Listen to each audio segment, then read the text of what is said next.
want to all get together and, last night they said, well, you can speak up to an hour and a half. And I'm like, no, I'm not speaking for an hour and a half.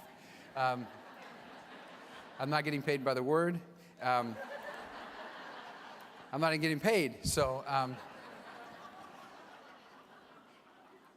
but let me tell you a story that has had a big impact on me, and hopefully it will have an impact on you. I was, one time I was at the Wharton Club in Manhattan giving a speech.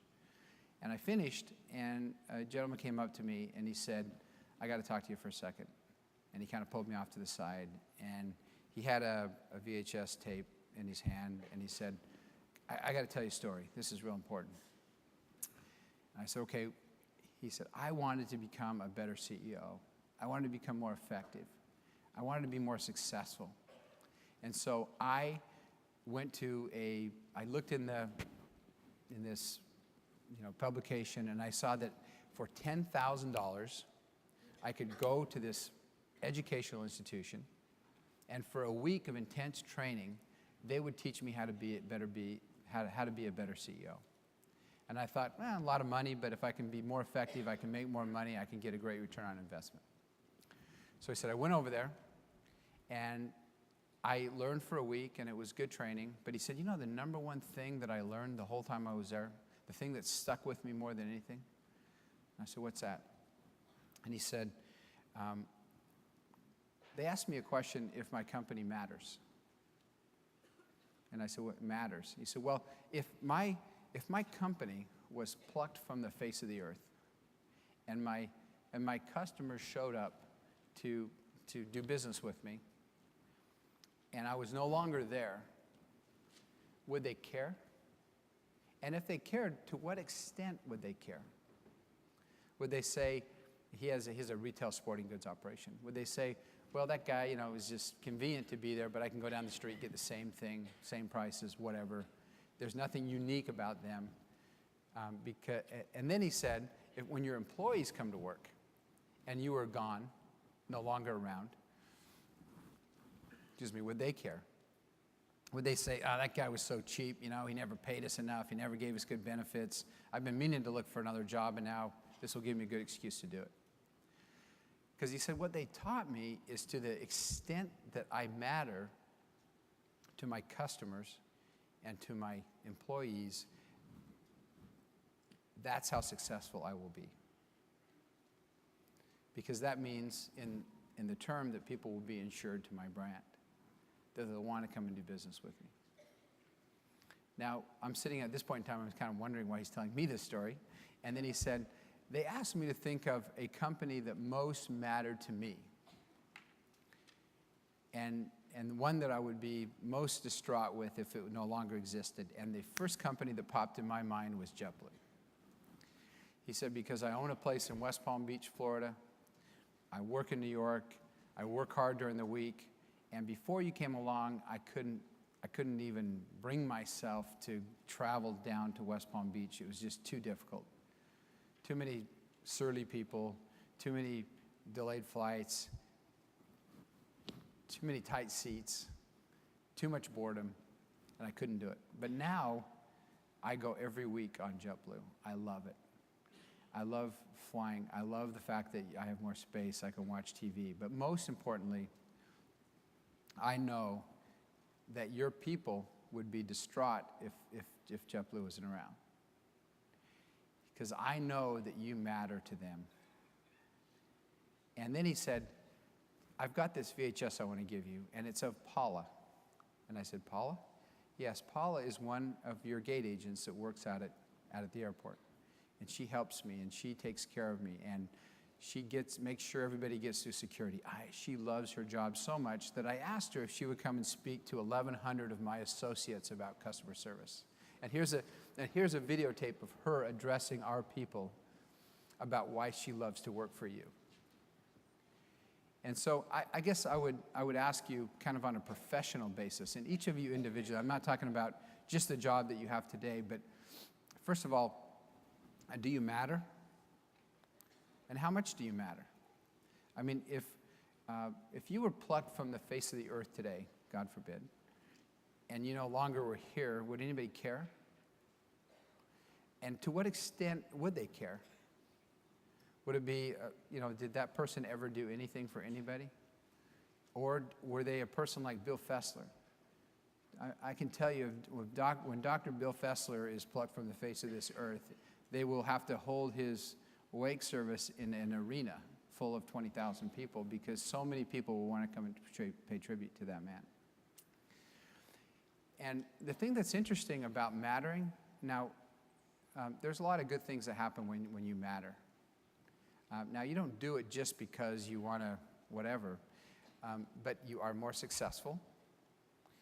If you matter at work, if people come to depend on you, if you're a leader, that people all around you love you, would walk through that wall for you because they know you care about them because you're a servant leader. If your children or your husband or your spouse, if you matter to them, they depend on you for wisdom and for service and all the things that you do. Now, there's kind of this, so I think you'll be more successful at work. Obviously, you'll be more successful at work the more you matter. You'll get promotions. You'll be able to go anywhere and be successful, anywhere. Now, there's also another element, and I think this is the most important, more than money, and that's happiness. You cannot buy happiness, no matter how much money you have. I've been a missionary in the slums of Brazil. I've walked with billionaires. I've been, in the White House. I've been, I know lots of people with money, and I've also been amongst the poorest people of this earth. And I have yet to necessarily find a correlation between money and happiness, because those people in Brazil, I think, are a lot happier than people that I know in New York City that live a much more complicated life.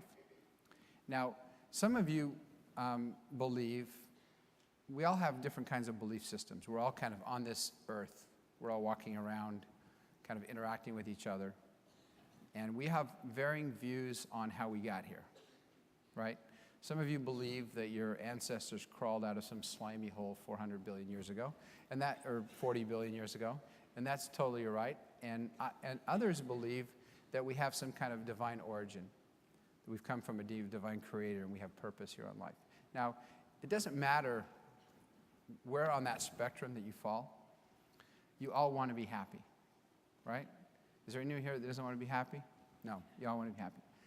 I would submit to you and promise you that to the extent that you matter in your life, to the extent you serve others, particularly those that are most in need, that have the least, and to the extent that you serve your family, that you serve your coworkers, that you do all of those things so that everybody would say, when you are plucked from the face of the earth, that was one unbelievable person.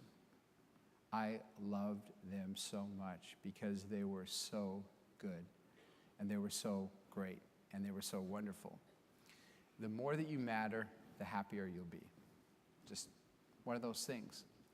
And so as you kind of, you're going to hear a lot of great inspirational speakers, and you're going to hear a lot of people admonishing you to do better. But I would just ask that you ask yourself, what more can you do in life to matter? What more can you do for others? What more can you do to be a better husband, a better wife, a better daughter, a better son, a better coworker, a better boss? And to the extent that you can do that, then I believe that you will not only be more successful, which is secondary, but most importantly, you will be happier, and that you will live a fulfilled life. So it's great to be here with you. Sorry if I cut it short, but have plenty of time to linger and think about those things that you can do to matter. So thank you very much. Does your practice matter? If your practice was plucked from the face of the earth and your patient showed up to do business with you and you were not there, would your patients care? If so, to what extent would they care? To the extent that you matter to your patients is the degree to which you will be successful. It's the degree to which your patients are insured to your brand. We all want to be happy, To the extent that you matter and serve others, the happier you'll be. So, what more can you do to matter? What more can you do to serve others? To the extent that you can do that, you'll be happier and live a more fulfilled life.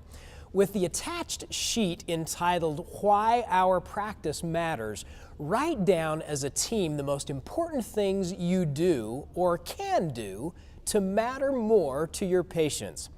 From the quality of your clinical care to the personal care and concern with which you go about your daily work, your practice can matter even more to your patients.